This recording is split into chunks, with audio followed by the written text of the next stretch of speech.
Cavalier faithful, welcome back to the Cleveland Pulse YouTube channel. It's your host, Jeffrey. Justin is next to me, and down below, Logan. The Cavs Encapsulated crew is here. We're talking all things NBA draft, not really just Cavs, things NBA drafts. Emoni Bates, pick 49. Let's talk real quick. Not real quick, real in-depth. I don't think that there was a lot of mystery around this pick besides before. We got a good video the other day that Justin put up, Rumor Mill. Go check that out. It's still valid, I think, for free agency. But I want to start with you, Justin. Were you surprised that we picked at 49 with all the rumors? Do you think did you think like, oh, we're going to move up, get some news early in the night, maybe with some guys sliding down the board? In general, just round up those thoughts. Give me a little thought bubble. So I actually recently invested into oh god, now I'm gonna lose it. I invested into a text message group that is from Chris Fedor that he sends out to people with rumors and such. So the whole night I was getting updates about what might have been going on. And so what I was hearing the whole time was between picks 1 through 19, all quiet. There wasn't anything going on. The minute we got to 20, they started talking with Brooklyn about trading up for one of those two picks and potentially Royce O'Neal. There was a lot of talk there, and there's still, from what I'm gathering, from what I've seen from the text messages, is there's still a lot of interest there for Royce O'Neal. But the thing with 49 is that in order to move up from there, we were going to have to give up one of Dean Wade or Chetty Osman, which, from my understanding, there is a lot of hope that Dean Wade can get back to where he was, not this previous year, but the year before. The shoulder injury really derailed what his shooting was like. But again, when we talk about putting big guys on the floor and being able to space out the floor, he's the best guy out there right now outside of Evan Mobley. So your other piece, Chetty Osman, you have to go and get a guy that you don't know much about. You know, you're getting a 19, 20-year-old kid, and you don't know how well their game's going to translate into the NBA. And at least, you know, with Chetty, he's at the center of most Cavalanches. So you keep him for that reason for right now, unless you're going to go out and trade for a secure pick. So that's what I was hearing all night. The fact that it was Bates is not surprising because he was the first guy I saw linked to the Cavs in the draft process. Then it was Kobe Brown. And then it was the kid out of Kentucky that I mentioned in the video that I did. So it really wasn't surprising. I guess for me, it was a lot more surprising that Bates wasn't taken before 49. Valid. And to piggyback off that, before I go to you, Logan, because I'm excited to hear what you have to say, because I like your optimism with Bates. But my issue with the moving up crowd, and not that you were wrong or anyone was right or anyone was wrong, but if you moved up and you moved a real asset on the team, let's just take draft picks out of it. If you're a player on the team, a Chetty, a Dean Wade, even an Isaac Okoro, if you wanted to get really, really weird, if you moved a real asset, whoever you moved up for, like, you're committed to playing the guy. Maybe not, he's a huge piece of the roster, but he's not sitting on no two-way deal. If you move somebody who's already on the roster that had a tangible contract with the team, that's what I really didn't like about it. 49 with Bates, just my 2 cents. You don't have high expectations for him. If he makes the rotation, plays minutes, that's cool. If he doesn't, you're like, okay, what's a second round pick? Logan, go ahead. Yeah, I'm kind of on the same spot as you, Jeffrey. I mean, last night, drunk here in Gatlinburg, Tennessee, was watching brother's bachelor party. I was watching the draft, and I just I kind of had a sense. I'm like, Emoni just keeps slipping. The Cavaliers have been linked to him. I had my Twitter notifications on, so I was seeing the pick before, and I'm like, still available. Right. Look at Twitter, and all of NBA Twitter's like, Emoni Bates is still available. I'm not talking just Cavs Twitter. I'm talking all NBA Twitter. He's still available. Like I said, and like we've said, you look at his Memphis year, and it was really disappointing. He was a former #1 player in the country in high school, goes to the Mid-American Conference and makes himself a great player. And that's where you have the question marks. But like you said, Jeffrey, it's a second round freaking pick. And to me, I didn't ever love the idea of moving up in the draft. It's kind of a top heavy draft with, I think, some guys you can get in later. I mean, every draft kind of is, right? Nowadays, it feels like, at least. But yeah, at the end of the day, if you had to move a piece to get another piece just to train him to get him into the rotation again, plays a few minutes, what was the point of making the trade in the first place? And that's what you have to kind of consider. So for me, I was like, if you hold steady and you get Emoni Bates, I think it was a great night for the Cavaliers. I think he's the steal of the second round, could be the steal of the draft, but I'm not going to go out here and make all those kinds of claims right now. Like I said, he's a person that I would love to see him kind of turn into our Michael Porter Jr. that the Nuggets have.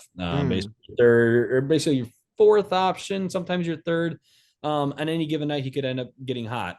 If he can, stand out there, be a spot up shooter. If we're winding down the shot clock, need somebody to go ISO real quick, it's nice to have another option. You can only have so many Garland, Mitchell, bail me out plays as you can possibly get. Valid. Cavaliers had 2016 bail me out shots weren't just Kyrie and LeBron. You had J.R. Smith. In fact, I would even say J.R. was the number one 911 guy. So my hope for Emoni, especially let's talk just this year. My hope is that he can just be a guy off the bench that gives us 11 points a night, shoots 37% from three, something like that. And that's probably a lot to ask out of a second round pick. But I do believe that this is a guy that slipped because people are concerned about, I guess, off the court issues. I didn't read as much into it, I'll be honest. So maybe I'm maybe I'm not the person to tell you that it was a good pick. But I've heard that he lacks defensively, maybe motivational wise, he lacks a little bit, but he's got everything on offense. When you watch those Mid-American Conference highlights, I mean, he looks like Kevin Durant in college, but we all know it's not Kevin Durant, obviously. But what I'm saying, he's got that back. He's got the look of it. So yeah, I think this is a guy that there's no risk. You shot high as a high risk, or no, low risk, high reward type of player. And in the second round, when you can get that kind of player, that's all you can ask for. Let's just go over his stats really, really quickly. I hate stat watching because it is the Mid-American Conference. How do, different conferences translate to the NBA? But a couple things that stand out. 2021, 2022 in Memphis, 9.7 points per game. His next season at Eastern Michigan, 19.2 points per game. You could say that maybe was a conference difference, whatever it may be. However, that shows me that he has grown in his aggressiveness. Now, there's a second stat that has jumped almost by double from his first year to his second year. When he was with Memphis, only 2.7 free throw attempts per game. His season at Eastern Michigan, 4.9. So that almost doubled. I like that even though he's a smaller build as far as weight and stature, obviously not in height, he's a pretty tall kid. It seems like he's an aggressive basketball player. He's really not afraid of contact, which I like. But Logan, to your point, 33% 3-point shooter. Really nothing to write home about. Only going to rise. We hope. I did like your point about how he probably took a lot of bad shots with Eastern Michigan, so that number might be a little bit misleading, but nothing to write home about from the free throw line, which is something I always look at. Blame me or don't blame me, but a 78% free throw shooter. I mean, it's not horrible, I guess, but it's not elite. And yeah, I think an interesting prospect. I'm not sure where he fits with this team defensively. Justin, you're the rotation guy. Let's just assume he's on a 2-way contract. And let's just assume, I just don't know. My issue, like if I'm playing devil's advocate, I just don't know how he makes it onto the court because I think he's just a defensive liability every time. Can he guard the point guard position? Sure. Can he guard the 2 position? I think he can. Can he guard the 3-point position? I would say maybe some percentage of it, but he's never going to be able to guard a 4. If he gets if the other team gets a mismatch with him in the post, it doesn't look very well. I get he's long, but he really has no weight to him. Is that something that you're thinking about, Justin? I think it falls into this category of like, we've been searching for a true starting three for, before we traded for Donovan Mitchell. I've been saying that we need to, someone who can strap from 3. And a lot of what I've heard from Bates or like about the Bates talk and his game translating over to the Cavs is that people think it's going to be this dramatic change or like this dramatic, overhaul of his game. But really, when you come into the NBA, a lot of things change about your game. You're typically being the number 1 player wherever you're coming out from, usually, if you're making it into the NBA. And in this case, yeah, he went to Eastern Michigan, and like Logan said, he took a ton of awful shots. But here's my thing. If this dude is a legitimate threat from the 3-point line, sure, he is instantly way more valuable, not way more, but he is instantly a valuable piece to this rotation because I am a firm believer that as the roster is constructed right now, you have 1, 2, 4, and 5 set. That's your starting lineup. We all know who those people are. The fifth guy is your 3, and you're not expecting him to give you a ton of points or a ton of like statistical greatness. What I need is good spacing on the floor offensively. Defensively, if Jared Allen and Evan Mobley are still on this team together and, we start the season like that, I would have no problem putting Bates out there at the 3 and letting him guard whoever the 3 may be, because let's just say, who is the 1-3 in the league right now that backs anyone down anymore? LeBron. That's the only guy I can think of that consistently backs someone into. I'm thinking maybe Jimmy. Like Jimmy. I just think everybody's game shifts towards that. If this kid is guarding him, it's no slight to him. It's literally just how he's built. Like Paul George is eating him alive. Kawhi Leonard is eating him alive. Maybe he turns out to be a scrappy defender who, he might play like he's 185, 190. He's only length. You got potential. I agree. That's where I'm at. That's where I'm at.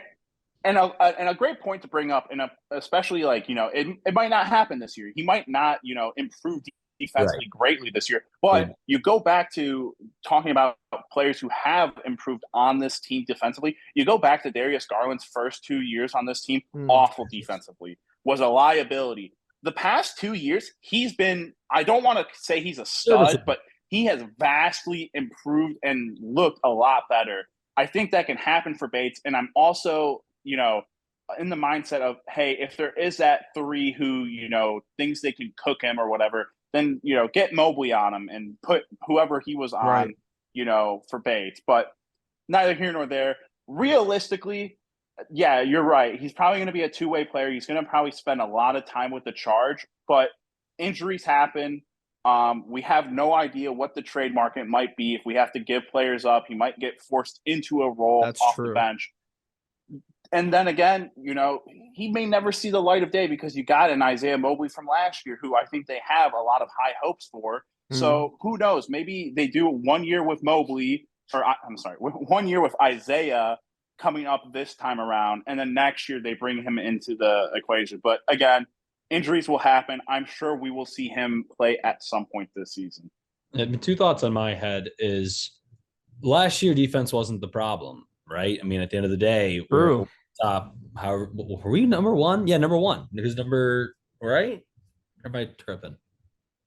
I mean, really top 5 all year, but no, I get your sentiment. Our defense wasn't an issue. Our issue was freaking making shots, and that's true against the Knicks. I mean, that was the funniest part, Logan, is that wasn't even our issue. Our issue is that we had players in our rotation who were literally dead weight out there. The defenses didn't even have to be honest with. No, that's what I'm saying. And that's the biggest thing with him is he just keeps the defense honest. Mitchell and Garland, like I said, can only do so much of the heavy lifting on offense. You need a guy that can just stand out there and has to pull a defender out. Like Justin said, spacing is so important, in today's NBA. I don't know what to expect of him, to be honest with you. I'm excited about him because I know the potential that he has, what he used to have, and what he could bring to the NBA. It's all about how it translates. I think this guy could really, really I don't want to say all that crap. It's exciting because it's new. Just to quickly piggyback off of Logan's point, I think, and what Jeff was saying too, the defensive ranking that we had from last year, whether it be 1 through 5, I think it's okay to sacrifice. You don't have to be the leading defending team to be a good team. We watched it all season long with other teams. The Knicks weren't good defensively for the longest time during the regular season. They get into the playoffs and they manhandle us. That happens. I'm willing to sacrifice the quote unquote best defense in the league for efficient, floor spacing and probably still a top 10 defense, which again will get you to the playoffs and will, probably still turn into a top 5 defense during the playoffs. Maybe, who knows? Yeah. And what it comes down to really is construction, right? You already have an undersized backcourt. The three bigs, the big 3 that we had of last year of Markin and Mobley Allen. Do you want that look? Because personally, I think it'd be great. Isaac Okoro at 6'6", 6'7" is kind of small on the smaller side for a small forward. Dean Wade is 6'9", doesn't really play. He plays a little scared. I'm tired of those kinds of players. I'm tired of players that are scared. So personally, Justin, when I see this guy taking turnaround freaking jumpers from 40 feet, and I'm like, God, that's a bad shot. I kind of want that right now out of a Cavalier player. A player can at least shoot those. Now, granted, you shoot those, when the shot is there, when the opportunity is there, and you don't, overshoot it and take bad shots, of course. But I was so sick of how many shots we passed up in the playoffs, how many shots are passing up towards the end of the season. I want a guy that just has confidence. And this guy's got confidence. I do think he got humbled a bit after that year at Memphis and figured some things out, but I think that's good for a player. I think that's good for a young player. And that's why I think I have these high hopes is I think this Cavalier culture can really bring him in, give him to buy into something defensively, work on his game. My worry is that if they just keep holding him back from letting him loose and just seeing what happens, that's the way I feel. Okay, that's the best way I can go about it right now. I'll wrap up my point right now. A round 2 pick, see what he's got, or move on, I guess, is kind of where I stand. Like, that's fair. I'm not saying 1 year you're done, but don't sit here and let this guy ride the bench the whole time. Don't let this guy sit here and be in the G League playing for the Charge. That does us no good. See if you even have something with him.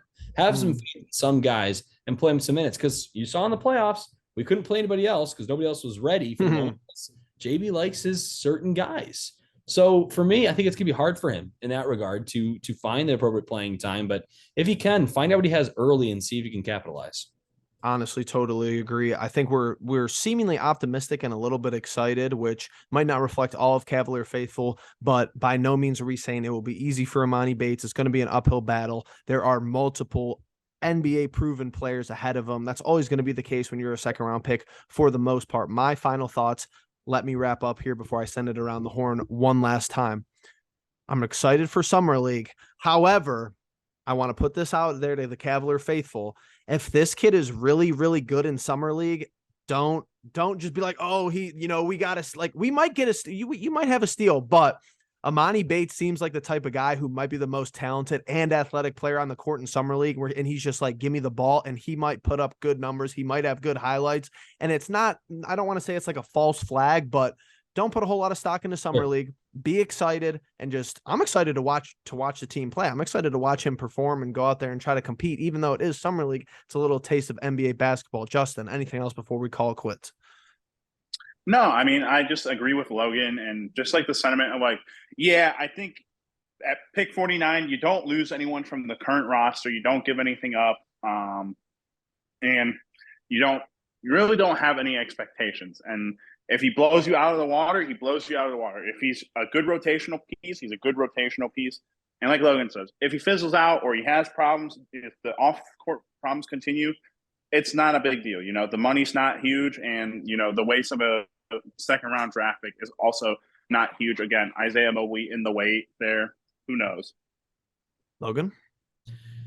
To me, if we were going to stand pat, not move up at all, no other player really intrigued me. Now, granted, that could be me not watching enough college basketball. Believe me, I think people are kind of the same way with college basketball. You usually follow your team and you'll see guys as your season goes on. But I wasn't watching much Eastern Michigan. I wasn't watching much of any other players that were in the second round, to be honest with you. So for me, getting Emoni Bates, it kind of felt like we made an addition rather than just like a I don't know what would be the comparison. You know what I mean? Like, it felt like a guy that could actually help the team versus a guy that has to earn his way into the team, and then we'll see. Like, I think this guy is a little bit more standing around the league, around this. So we'll see. There's a lot of question marks, but I do believe that the Cavaliers made the right pick. It doesn't really matter, to be honest with you, at round 2, pick 49. It really doesn't. But if you're going to pick that late, why not get a guy that at least has that raw potential? May not be the most complete player. Get the guy with the raw potential. That's what we need. We got Kevin Porter Jr., right? He had off the court problems, only averaged I think 9.3 points per game at USC. That year that he had, I think he was out a few games because of problems and whatever. But we took a guy that basically had a lot of question marks, but did have potential that you could see clearly as day just by simply watching him. That's the right pick at 49. There's no risk, a lot of reward to be had here. Awesome. Love it. I think that's good discussion. I'm excited to watch him play, like I said, and we're excited for you guys to be watching with us. So listen, hit the like button, hit the subscribe button. For Justin, for Logan, it's been Jeffrey, it's been the Cleveland Pulse crew, the Cavs Encapsulated squad. comment down below. How do you feel about Emoni Bates? Right move, wrong move? Should we have traded up? Should we have traded the pick elsewhere? Are you excited for free agency? Let us know what else we should talk about on this channel. And with that all being said, we'll see you guys in the next one. Peace.